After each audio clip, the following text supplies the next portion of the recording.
que son tipos, ¿no es cierto?, alquenos de cadenas muy largas, ¿no es cierto? Por ejemplo, si ustedes tienen una molécula, por ejemplo, como así, ¿ya? Son este tipo de compuestos así, que tienen un éster aquí a un glicerol que se llama, ¿no es cierto?, que es una molécula que tiene, ¿no es cierto?, un grupo, otro grupo, ahí me pasé con uno. 1, 2 y 3, ahí. Y tienen lo mismo para acá, lo mismo que ustedes están viendo aquí arriba, lo tienen aquí, y esto que también están viendo lo tienen acá. Por eso se llaman triglicéridos, porque tienen tres patitas. Entonces ustedes van a ver, por ejemplo, que tiene dobles enlaces así, ¿ya? Por dar un ejemplo. Entonces, cuando ustedes toman una grasa, la pueden saturar con hidrógeno en una reacción de hidrogenación catalítica, colocan el catalizador y empiezan a bombear hidrógeno, y el hidrógeno se empieza a consumir a medida que los dobles enlaces se empiezan a convertir en sus versiones saturadas, hasta que deja de absorber hidrógeno y se dice que la reacción se saturó. ¿Okay? Entonces, de ahí viene también el nombre de los ácidos grasos saturados y insaturados. ¿Okay? Los insaturados son aquellos que tienen dobles enlaces, los saturados son aquellos que no tienen dobles enlaces porque ya no hay posibilidades de mayor saturación. ¿Okay? Entonces, estoy en... Hoy se me perdió el... Ahí está. Ahí. Entonces, una de las cosas que uno puede hacer con los dobles enlaces precisamente es hacer reacciones de hidrogenación que llevan a la misma molécula. Fíjense, si ustedes toman el 2-metil-2-buteno, el 2-metil-1-buteno o el 3-metil-1-buteno, todos tienen dobles enlaces en diferentes átomos de carbono, ¿no es cierto? Este, por ejemplo, lo tiene entre el carbono 2 y el carbono 3, este lo tiene, ¿no es cierto?, entre el carbono 1 y el carbono 2, y este entre, ¿no es cierto?, el carbono 1 y 2, pero de otra molécula. Pero cuando hacen la hidrogenación catalítica, el producto es exactamente el mismo compuesto. ¿Okay? ¿Por qué? Porque estos compuestos difieren esencialmente en la posición del doble enlace. Entonces, cada una de estas hidrogenaciones uno puede calcular, puede medir termoquímicamente la cantidad de calor que produce la reacción. ¿Okay? Entonces, a esto se le conoce como calor de hidrogenación. Y esa energía, ¿no es cierto?, es distinta para cada reacción. Si nosotros vemos esto en un gráfico, nos vamos a dar cuenta de que como las tres moléculas son distintas, las tres moléculas tienen diferente nivel de energía, una diferente cantidad de energía. Pero cada una de ellas llega al mismo nivel porque el producto es exactamente el mismo en las tres reacciones. ¿Okay? Entonces, aquí nosotros podemos ver algo interesante. Nos podemos dar cuenta que para el mismo esqueleto de carbono, ¿cierto?, porque el esqueleto de átomos de carbono es el mismo, lo que cambia es la posición del doble enlace. Para cada uno de estos diferentes dobles enlaces, ¿no es cierto?, hay una energía distinta, y por eso que el calor de hidrogenación, que es la diferencia entre la energía de los reactivos y de los productos, es distinta. Cuando tengo mayor calor de hidrogenación, eso significa de que el compuesto original tenía más energía que cuando tengo menos calor de hidrogenación o menos calor de hidrogenación, como aparece aquí. Mientras menos energía, ¿no es cierto?, se transfiera durante la reacción, ¿no es cierto?, significa que el compuesto original, el reactivo, estaba más arriba, perdón, más abajo en relación al resto. Entonces, ¿qué nos dice esto de estas reacciones? Si nos damos cuenta aquí, este doble enlace que está aquí tiene una sola sustitución.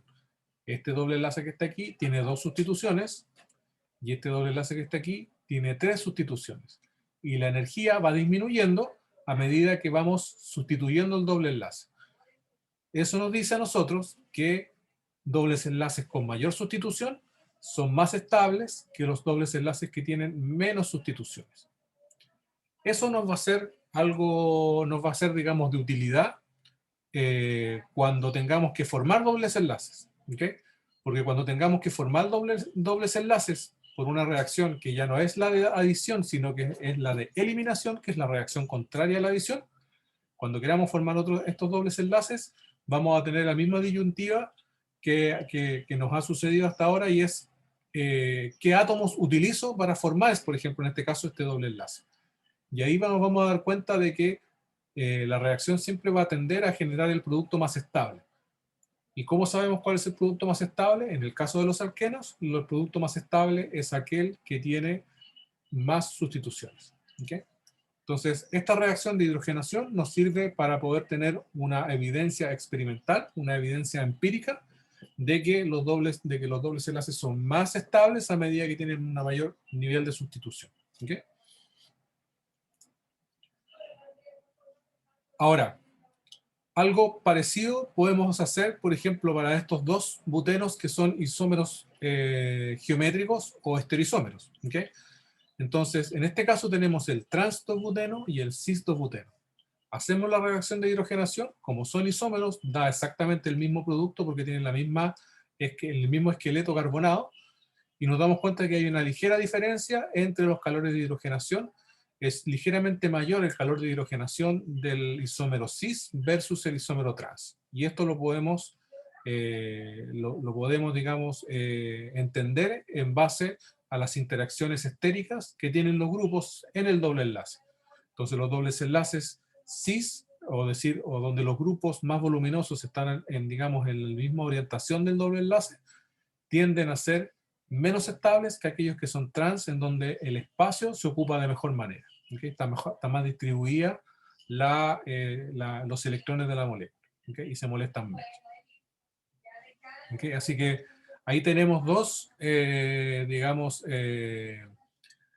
podríamos decir, pequeñas reglas, pequeñas guías, ¿no es cierto?, de cuando generemos dobles enlaces por alguna reacción, ya vamos a saber qué tipos de dobles enlaces son más estables, los más sustituidos, y cuando hay posibilidad de isomería, una isomería más bien trans, en donde los grupos voluminosos quedan, ¿no es cierto?, al lado contrario del doble enlace. Vale, entonces, vamos a recordar un poquito con estos pequeños ejercicios intermedios que hay aquí, las reacciones que hemos estado viendo hasta ahora. Muy rápidamente, la idea es que después ustedes también vayan completando esto. Creo que hay otro ejercicio un poquito más allá. Entonces, por ejemplo, el ejercicio dice: entregue los reactivos que se requerirían para realizar cada una de las siguientes síntesis. Síntesis es cuando nosotros generamos un producto distinto mediante una reacción. Entonces, yo tengo, por ejemplo, esta molécula que está arriba, es una molécula que tiene la misma estructura carbonada, fíjense, y nos vamos a dar cuenta que en todos los casos es más o menos la misma estructura carbonada, pero en donde en los carbonos que tienen el doble enlace hay dos átomos de bromo. ¿Qué significa esto? Que yo hice una adición de bromo sobre este doble enlace. Si yo voy para atrás, ¿no es cierto?, en las diapositivas, nos podemos recordar, ¿no es cierto?, que el reactivo que se requiere para hacer esa adición de bromo es precisamente un bromo molecular. ¿Okay? Por otro lado, ¿no es cierto?, tenemos esta reacción que está aquí, en donde el doble enlace simplemente desapareció. No está el doble enlace, y ahora en vez de tener CH, CH2, tenemos CH2, CH3. Es decir, hay un átomo de hidrógeno en cada átomo de carbono. Y esto también lo acabamos de ver, es una hidrogenación catalítica. Pero como es una hidrogenación catalítica, lo que nosotros necesitamos es, ¿no es cierto?, hidrógeno con un catalizador. Ese catalizador puede ser platino, ¿ya?, que es el típico, puede ser paladio carbono, puede ser níquel, etc. ¿Okay? Pero platino es como el típico, ¿vale? Aquí tenemos la adición de bromo, ¿no es cierto?, en uno de los átomos de carbono, y el otro es hidrógeno. En la práctica nosotros sabemos que para poder llevar a un doble enlace, para que haya un átomo de bromo y un átomo de hidrógeno, lo que adicionamos es ácido bromídrico, ¿no es cierto? Adición, partimos con esa reacción, adición de ácido bromídrico. Ahora, si vemos la reacción de acá abajo, es lo mismo, pero con el bromo en otra posición. ¿Ok? Este de aquí, nosotros podemos ir y mirar, ¿no es cierto?, las diapositivas y nos vamos a recordar de que en realidad el bromo se pega siempre sobre el carbono, ¿no es cierto?, que tiene el mayor número de sustituciones, porque ese es el que va a generar el carbocatión más estable y es el que va a ser atacado por el nucleófilo bromuro. ¿Ok? Este de acá, ¿no es cierto?, sería un producto minoritario de la reacción. ¿Ok? Si es que incluso se da en la reacción, porque recuerden que cuando hay carbocationes muy inestables, en la práctica no se dan simplemente. ¿Ok? Entonces, en este caso, ¿no es cierto?, la reacción que se tendría que hacer no se hace con ácido bromídrico, sino que se hace con otros reactivos que no vamos a considerar porque en realidad es una reacción radicalaria. ¿Okay? No la vamos a considerar aquí. ¿Okay? Acá, en un átomo de carbono tenemos oxígeno, en otro, OH, en otro carbono tenemos bromo. ¿Okay? Esta reacción también la vimos y es cuando hacemos la reacción de bromación, es decir, con bromo molecular, pero utilizando agua como disolvente. Cuando hacemos eso, el bromo forma un ion bromonio, ¿no es cierto? Si ustedes lo recuerdan, era un intermediario así, ¿no es cierto? Y después el agua atacaba esto, ¿no es cierto? Perdón, y habría así. Y esto quedaba entonces así. ¿Ok? Entonces, esto es, ¿no es cierto?, la forma de generar el enlace OH con bromo. Acá tenemos hidrógeno y OCH3. Aquí, y aquí tienen que seguir siguiendo la lógica. Siempre que tenemos el doble enlace, ¿no es cierto? Y tenemos después aquí adición de A y B, ¿no es cierto? Significa que lo que teníamos antes era AB. La única excepción es, ¿no es cierto?, la generación de bromohidrinas, en donde el nucleófilo que ataca en la segunda parte de la reacción es distinto del que generó la adición al doble enlace. ¿Okay? Pero en los otros casos, si ustedes se dan cuenta, el hidrógeno son los dos hidrógenos que están aquí. El ácido bromídrico, hidrógeno-bromo, ¿no es cierto? El bromo-bromo, etc. Entonces, acá tenemos hidrógeno por un lado, ¿no es cierto? Y tenemos OCH3 por el otro. Si juntamos esas dos cosas, esto tendría que ser CH3OH, es decir, un alcohol. Pero la reacción con alcoholes, al igual que la reacción con agua, nosotros sabemos que no se da de forma espontánea simplemente con el alcohol, porque el alcohol no es un muy buen adicionante al doble enlace, ¿no es cierto? No es un muy buen electrófilo. Entonces, para mejorar eso, nosotros colocamos ácido. Entonces puede ser un poquito de ácido sulfúrico, una cantidad catalítica de ácido sulfúrico. ¿Okay? Algo parecido pasa aquí. Si yo junto el grupo que está en un carbono y el grupo que entró en el otro, que es un hidrógeno, entonces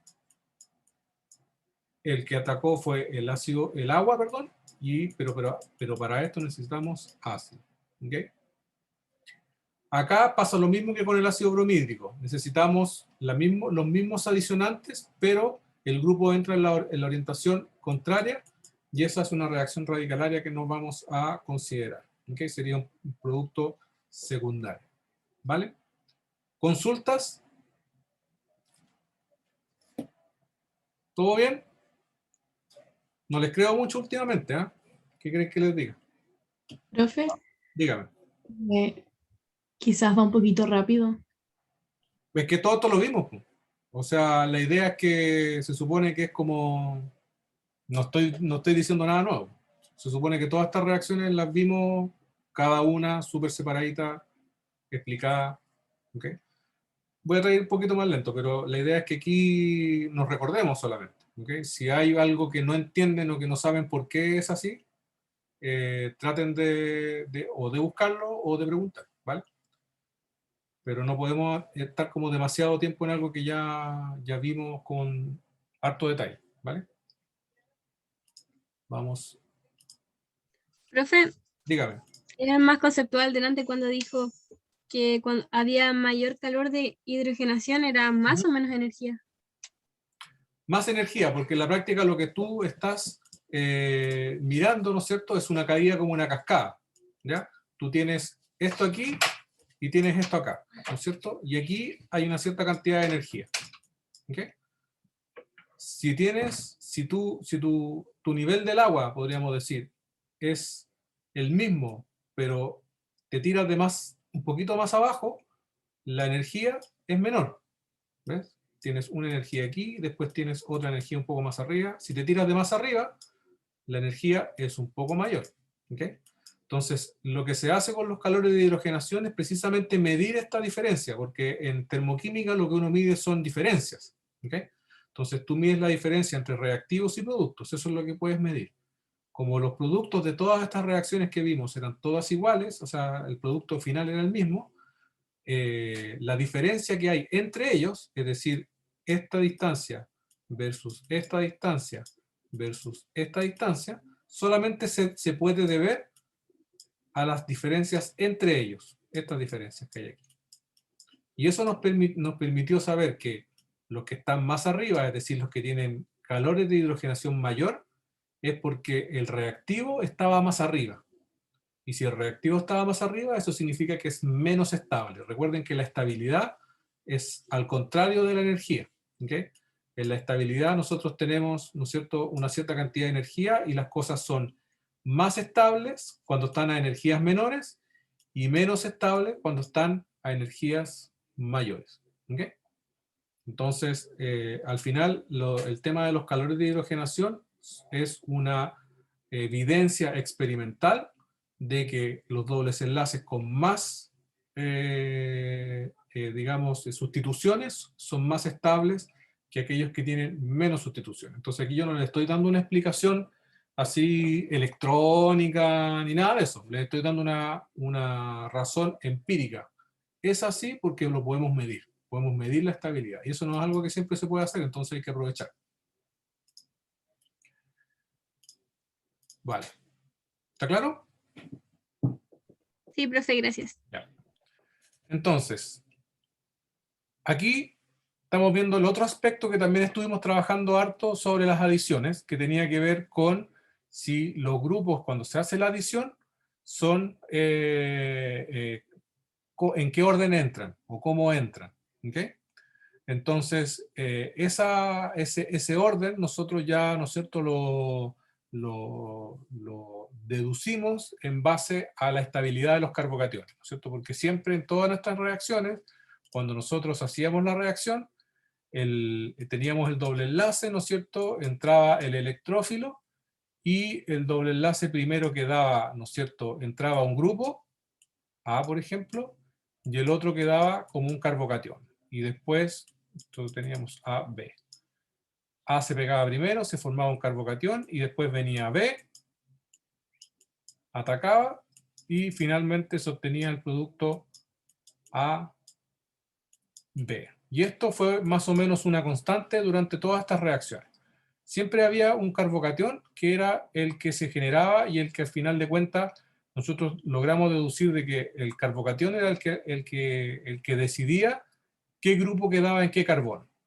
¿No es cierto? Porque el carbocatión, la reacción siempre iba a tratar de ir a través de la dirección que generara el carbocatión más estable.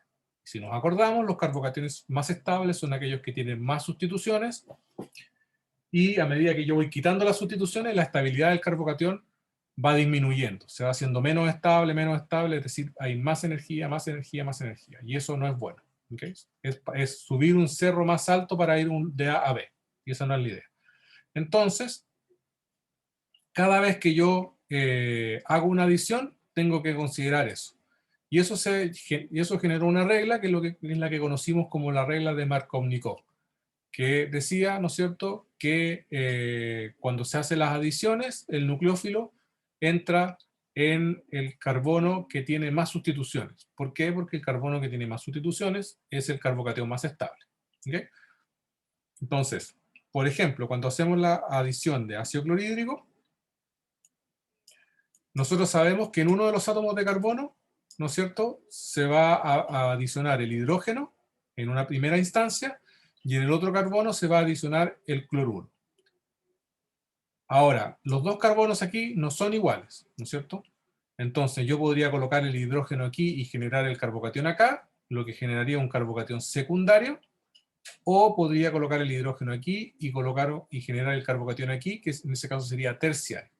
La regla de Markovnikov nos predice que el nucleófilo, el cloruro, se va a adicionar al carbono que tiene más sustitución. Y por lo tanto, aquí tendría que ir el cloro y el hidrógeno iría aquí de forma implícita.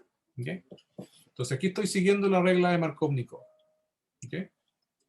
Aquí hay algo extraño. Tengo bromo, pero estoy utilizando como disolvente un nucleófilo, que es el alcohol. Aquí es muy probable que suceda lo mismo que sucede con las bromohidrinas, que es cuando tengo un bromo, por ejemplo, y agua, porque el agua al estar en una proporción muchísimo mayor, tiende a ser el nucleófilo que después ataca. Entonces, nosotros sabemos que cuando se produce una adición al bromo, yo tengo el bromo así, ¿no es cierto? Esto se abre así, y se produce primero una cosa así, y después hay un ataque del nucleófilo. Si solamente hay bromuro, el bromuro ataca. Pero en este caso tenemos otro nucleófilo, que es el metanol, que puede atacar, y va a atacar siempre al carbono que tiene más sustituciones también. ¿Okay? Entonces, en este caso, siguiendo la misma idea de la regla de Markovnikov, ¿no es cierto? Voy a tener el metilo aquí, el bromo va a quedar acá, porque este bromo sería el equivalente al hidrógeno aquí, que fue el que quedó en la primera reacción, y el segundo sería, ¿no es cierto?, el metanol. Ahora, el metanol ataca a través del oxígeno. El oxígeno es el nucleófilo. Entonces, cuando ataca, ¿no es cierto?, queda el oxígeno aquí y queda el CH3 acá. No estamos haciendo el mecanismo, ¿ya? Le estoy mostrando solamente algunas partes esenciales del mecanismo para que nos recordemos, ¿ok? Pero en realidad el mecanismo es más largo porque el metanol tiene que atacar, el metanol va a quedar con un hidrógeno aquí y un oxígeno positivo, y después va a haber una reacción de ácido-base en donde ese protón se sale, etcétera, etcétera. ¿Okay? Eso está súper detallado en la diapo de las bromohidrinas y que es equivalente en el caso de del metanol. ¿Okay? ¿Cuál sería la reacción de un alqueno con agua? Cero. ¿Por qué? Porque el agua no es un buen electrófilo, ¿no es cierto?, para que el doble enlace lo ataque. ¿Okay? Solamente sucede si es que hay ácido. ¿Okay? Y por eso que aquí tenemos una segunda reacción que tiene agua, pero además está en un medio ácido. El medio ácido, de nuevo, si lo vemos en el mecanismo, el protón, ¿no es cierto?, sí es mucho mejor electrófilo, y eso permite que el doble enlace, ¿no es cierto?, sea atacado, o sea, el doble enlace ataque y forme un carbocatión que luego puede ser atacado finalmente por el nucleófilo agua. ¿Okay? Pero, ¿no es cierto?, tiene que haber presencia de ácido. No funcionan ni las hidrólisis ni las alcohólisis sin el ácido como un catalizador de la reacción. ¿Okay? Cuando sí hay ácido, entonces, seguimos la regla de Markovnikov, ¿no es cierto? Y el nucleófilo, que en este caso sería el agua, queda en el carbono con más sustituciones. ¿Okay? Vámonos por acá abajo. Lo mismo, pero ahora en vez de tener agua, tengo metanol. El nucleófilo es el oxígeno. Seguimos la regla de Markovnikov.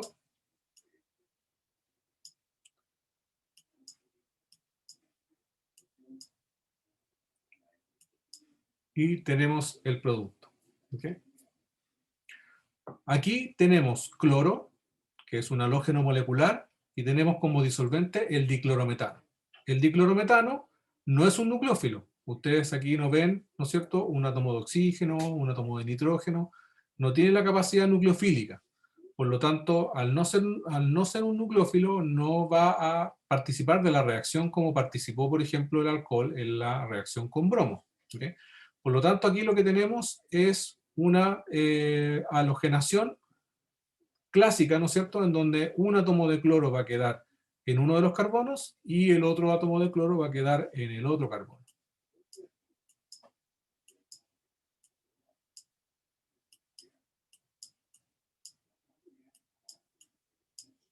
¿Okay? Aquí tenemos la misma reacción, cloro, pero en presencia de agua, es decir, el agua es el disolvente y el agua sí es un nucleófilo, y aquí tenemos una clorohidrina, por lo tanto, una reacción para formar una clorohidrina. Y ahí el cloro original queda en el carbono con la menor cantidad de sustituciones, mientras que el nucleófilo es el que queda en la posición de Markovnikov, ¿no es cierto?, en la forma de un OH. Y finalmente, el ácido bromhídrico, ¿no es cierto?, que es la reacción original, ¿no es cierto?, de siempre. El hidrógeno queda aquí y el bromo queda en la posición de Markovnikov. Voy a borrar esto de aquí.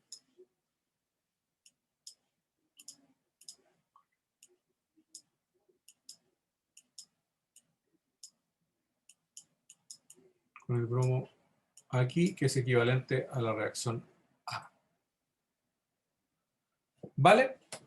Todas estas reacciones, como les decía, solamente es un repaso, están todas las reacciones súper detalladas en las diferentes diapositivas, ¿no es cierto?, de todas las adiciones. La idea es que las revisen, que vayan ejercitándolas, ¿no es cierto?, en términos generales, con estos ejercicios y con otros también, para que podamos pasar a las otras reacciones. Ahí donde estoy.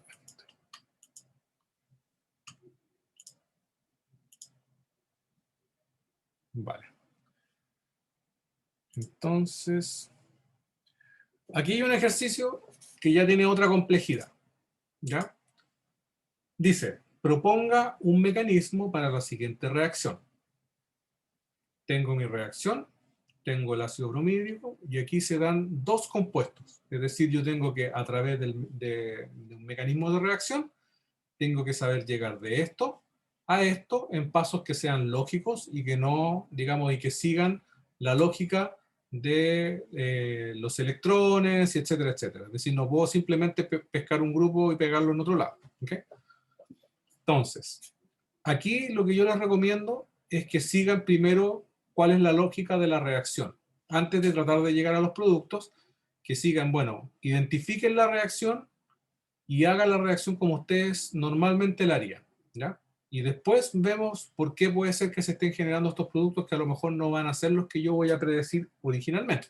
¿Okay? Entonces, por ejemplo, aquí tenemos nuestra reacción. Yo la voy a dibujar el compuesto aquí. Lo voy a dibujar de una manera un poquito más simple. ¿Ya? Y tengo el ácido bromhídrico. Yo ya sé cómo un doble enlace reacciona con un ácido bromhídrico. Lo hemos visto varias veces.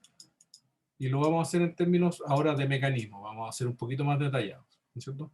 Nosotros sabemos que los electrones del enlace pi, ¿no es cierto?, atacan al hidrógeno, que sería el electrófilo, y los electrones del enlace hidrógeno-bromo pasan al bromo generando un ion bromuro. Cuando este hidrógeno, ¿no es cierto?, es atacado por el doble enlace, forma un enlace sigma con uno de los dos carbonos, formando, a su vez, un carbocatión.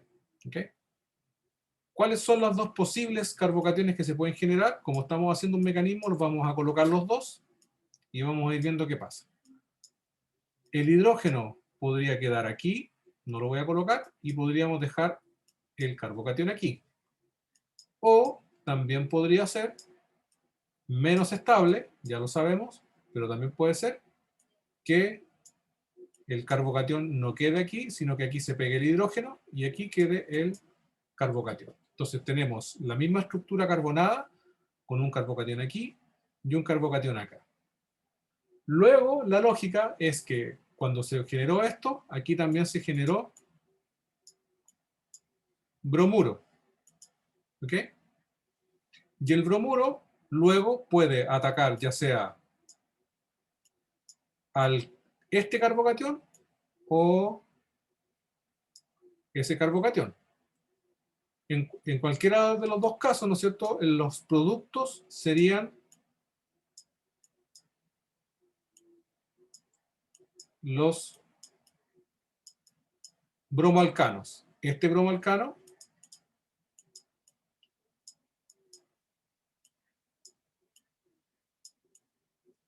y este bromoalcano. Esto es lo que a mí me dice la teoría, lo que yo ya estudié, lo que yo voy a encontrar en la diapositiva, etcétera, etcétera. Pero esto que está aquí, ¿no es cierto?, es distinto de lo que está acá. Entonces, algo pasa aquí que lleva a estos productos y no es lo normal. ¿Ok? Entonces, dentro de todo lo que estudiamos también en la parte anterior para este tipo de reacciones de adición, ¿no es cierto?, vimos que los carbocationes a veces tienen comportamientos extraños y cambian los enlaces carbono-carbono con la intención de mejorar la estabilidad de los carbocationes. ¿Ok? Entonces, yo tengo que buscar de alguna manera cómo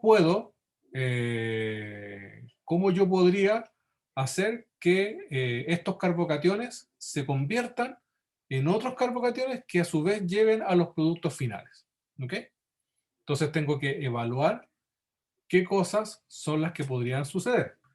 Si yo analizo mis productos, ¿ya? Si yo analizo mis productos, me voy a dar cuenta de que mis productos no tienen el ciclo butano que tiene el compuesto original, ni los compuestos que yo predigo que debiesen ser los productos finales. Cuando miro los productos me doy cuenta que los productos son ciclopentanos, es decir, tienen un grupo más. ¿Ok? Y eso significa que este enlace, cualquiera de estos dos enlaces que va a este carbono, ya no está sobre este carbono, sino que está sobre otro carbono más. ¿Ok? Entonces, cuando yo muevo ese enlace, ¿no es cierto?, ahí, por ejemplo, me voy a dar cuenta que forma un ciclo de 5 que tiene dos enlaces a carbono, igual que en estos casos de aquí. Aquí está más rara la cosa, vamos a tener que después ver cómo podemos llegar acá. Pero aquí, ¿no es cierto?, se ve claramente cómo el ciclo de 4 se convirtió en realidad en un ciclo de 5. ¿Ok? Y eso se puede producir solo si es que uno de estos enlaces cambia de posición de átomo de carbono. Y eso yo ya sé cómo se llama, ¿no es cierto? Se llama transposición o rearreglo de carbocationes. ¿Ok? Nos recordamos un poquito de cómo era este tema de los rearreglos de carbocationes y es simplemente que a veces, ¿no es cierto?, un carbocatión que a lo mejor no es el más estable,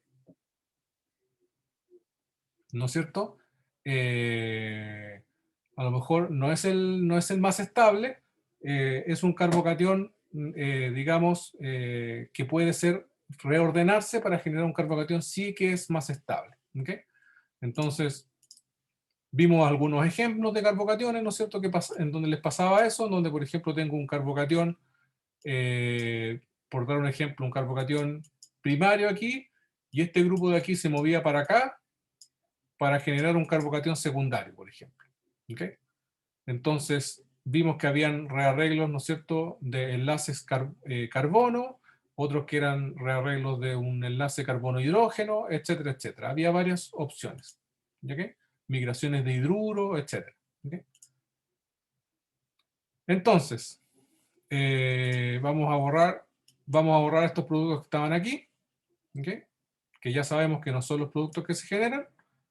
Tampoco ya sabemos, ¿no es cierto?, que el bromuro no ataca a este carbocatión de aquí. Y con eso lo vamos a colocar aquí, vamos a trabajar. Entonces, ¿qué rearreglo es el que me podría servir a mí para formar el ciclo de 5? Bueno, mover este enlace hacia allá, ¿no es cierto?, me permite a mí, y aquí me voy a hacer un mecanismo alternativo, me permite a mí formar un enlace distinto.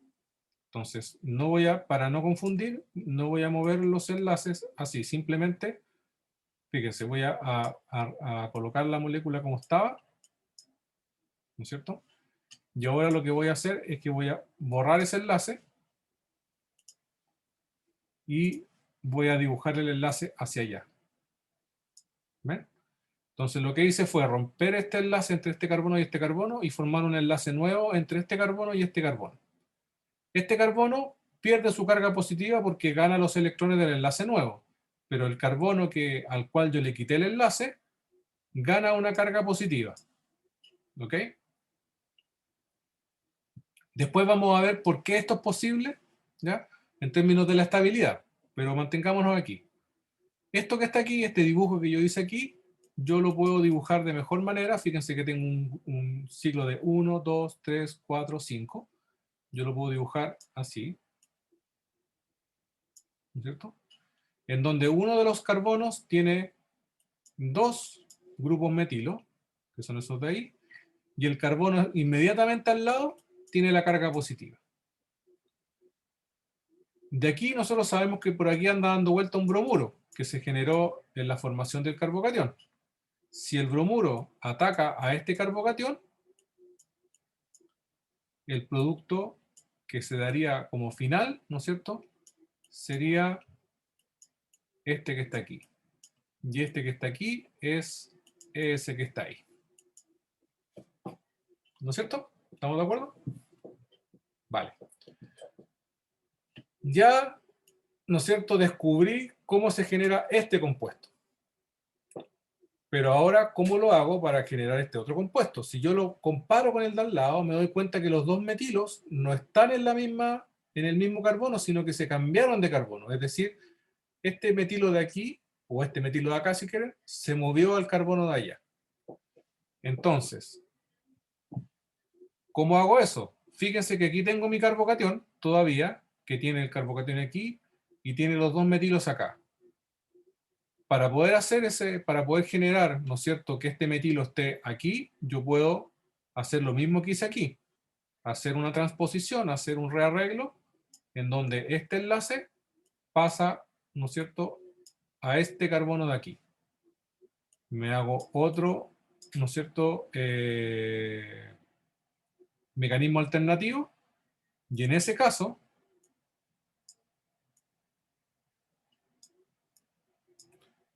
este enlace que está aquí, ahora pasa acá, voy a tener el metilo aquí, y este enlace que está aquí, se mantiene aquí. Ahora, nuevamente, este carbono que tenía una carga positiva, pierde la carga positiva porque adquirió los electrones del enlace, y este que perdió los electrones del enlace quedó con una carga positiva.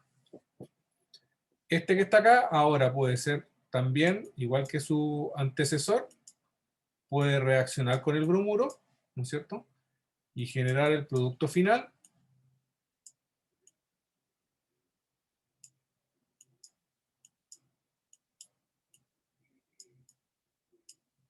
Y este compuesto que está aquí es igual a este que está acá.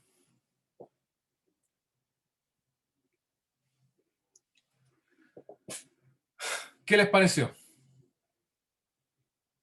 Esto es algo de otro level, podríamos decir, ¿ya? Y aquí ya hay que entrar a pensar, y no es solamente un tema de, ¿no es cierto?, de saberse una reacción, ¿ok?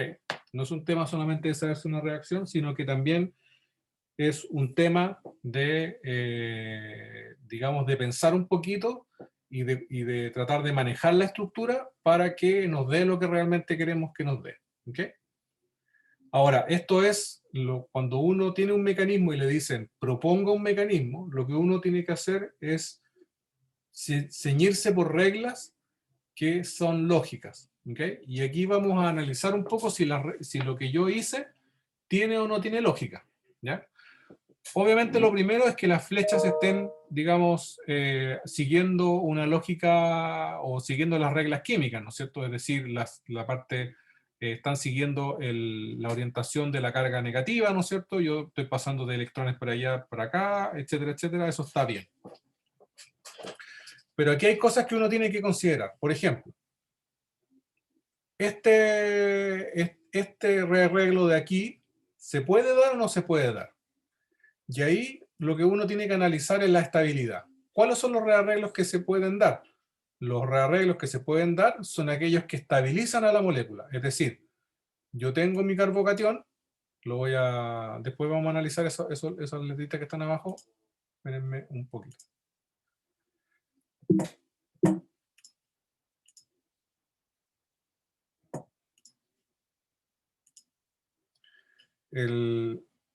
Son las que estabilizan. Entonces yo tengo mi primer carbocatión aquí y yo hago mi reacción, hago mi rearreglo y genero un segundo carbocatión, pero es más estable, está más abajo en energía.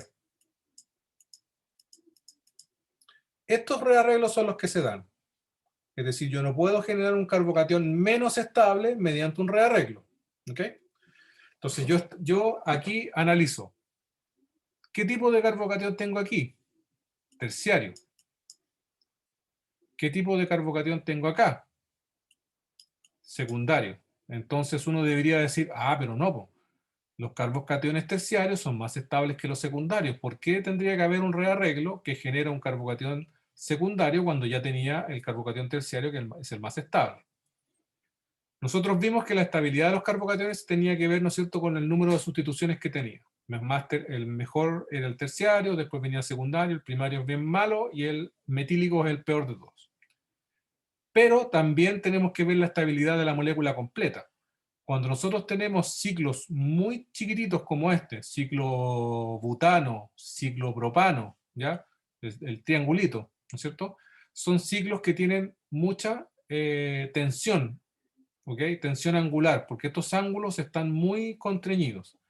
Entonces aquí hay una energía potencial guardada, y eso hace de que la molécula tenga una energía mayor, esté más arriba, ¿ok?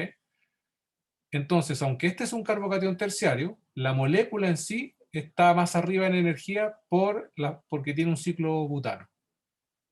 Cuando yo hago el reordenamiento, paso de un ciclo butano a un ciclo pentano. Y gran parte de esa energía angular que estaba ahí se pierde y estabiliza la molécula. Entonces aquí paso a un carbocatión secundario, que por carbocatión debe ser menos estable, pero la molécula termina siendo más estable porque tenemos un carbocatión secundario, pero que es un ciclo un ciclo pentano más estable que el ciclo butano original. Es decir, en la práctica, esto se da porque hubo una mejora en estabilidad por la eliminación de esa energía angular que estaba dentro del ciclo butano. ¿Okay? Así que pasa la prueba de la formación del carbocatión, no fui al revés, podríamos decir. ¿Ok? Vale. Desde que me perdí. ¿Y qué pasa? Ya, aquí estoy. ¿Qué pasa ahora con la segunda reacción? La que va, ¿no es cierto? ¿Qué pasa con la segunda reacción? La que va de aquí a aquí. El segundo reordenamiento. Aquí tengo un carbocatión secundario. Y aquí tengo un carbocatión terciario. El ciclo sigue siendo de 5. Es decir, este no va a influir en la estabilidad. No estoy cambiando el tamaño del ciclo. El carbocatión ahora depende solo del número de sustituciones. Y cambiar el metilo hacia acá genera, ¿no es cierto?, genera una mejora en la estabilidad porque paso de uno secundario a uno terciario. Así que aquí también podemos decir que tuvimos una mejora en estabilidad. Es decir, ambos procesos generaron carbocationes más estables. ¿Okay? Entonces, si yo viera esto si yo tomara este mecanismo que generó este carbocatión y después este carbocatión y después este carbocatión y lo viera en un gráfico, ¿okay?, de energía potencial, lo que yo vería sería reactivos, el compuesto original, ¿no es cierto? La generación del primer intermediario, el primer carbocatión, ¿ok?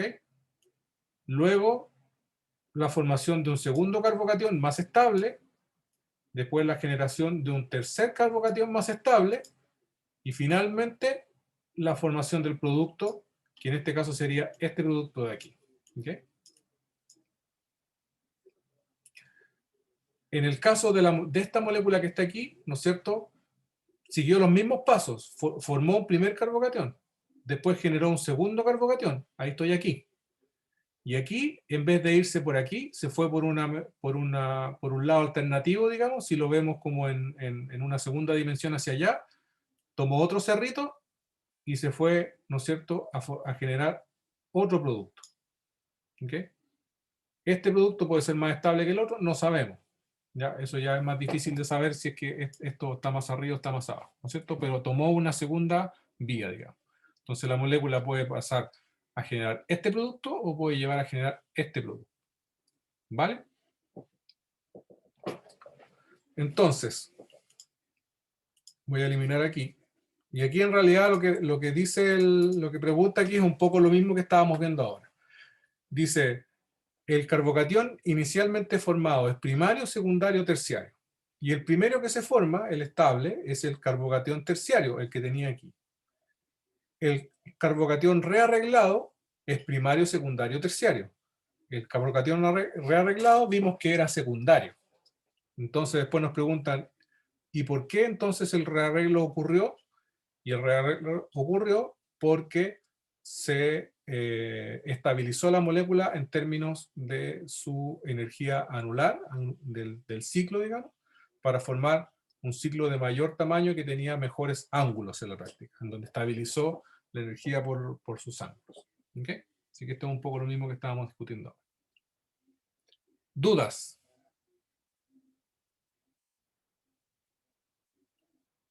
Vale. Entonces, con eso podríamos dar por terminado el tema de las adiciones. ¿Okay? Y como una introducción solamente, lo vamos a empezar a ver mañana. Las reacciones que vamos a empezar a ver ahora son de sustitución y de eliminación, que son los otros dos grupos que nos faltan en esta segunda parte, digamos, del curso, que es la parte de reactividad, ¿okay? La primera parte de reactividad. Y aquí vamos un poco al revés. Si ustedes se fijan, ahora tenemos una molécula que tiene un grupo, que es el producto de las reacciones de adición, ¿no es cierto? Y ahora generamos ya sea una eliminación, que es la formación del doble enlace. Fíjense que las reacciones que nosotros hemos estado viendo hasta ahora son la reacción contraria. ¿Okay? Es decir, cuando nosotros vamos para allá, tenemos un doble enlace, tenemos un HI y se genera, ¿no es cierto?, un grupo aquí y un grupo acá. ¿Okay? Eso es la adición. ¿Okay? Esto es lo que estuvimos viendo todo este tiempo. Ahora vamos a ver la reacción contraria, que es la reacción de eliminación, la formación de un doble enlace, y la reacción de sustitución, que es una reacción en donde el grupo que está aquí reemplaza al grupo que estaba antes. ¿Okay? Y estas dos reacciones las vemos más o menos juntas porque de cierta manera son competitivas una de la otra. Es decir, las reacciones de eliminación compiten con las de sustitución porque los reactivos son los mismos. Entonces, cuando ustedes hacen la reacción, el producto de la reacción puede ser el producto de sustitución o puede ser el producto de eliminación. Vamos a ver de que sutilezas en la reacción son las que en la práctica definen si es que la reacción termina siendo mayoritariamente de eliminación o mayoritariamente de sustitución. Pero tienen que considerar de que siempre durante las reacciones se van a dar o pueden darse ambas salidas químicas. ¿Okay? Entonces vamos a ver esas dos reacciones, vamos a empezar a verlas ya mañana. Para que, pues ya estamos más o menos a la hora, para que no quedemos tan cansados. ¿Ok? Vale. ¿Dudas? ¿Consultas? ¿Reclamos? Etcétera. Ok, vamos a... vale, entonces voy a dejar de...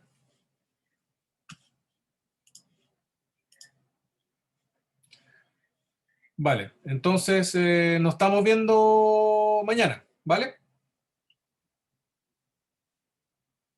Vale, profe. Ya, profe. Ya, chicos. Ok. Bueno, nos vemos. Vale, profe. Chao, que esté bien. Chao. Profe. Dígame. Sí, estoy aquí esperando. Ya, vale. Chao, profe. Chao.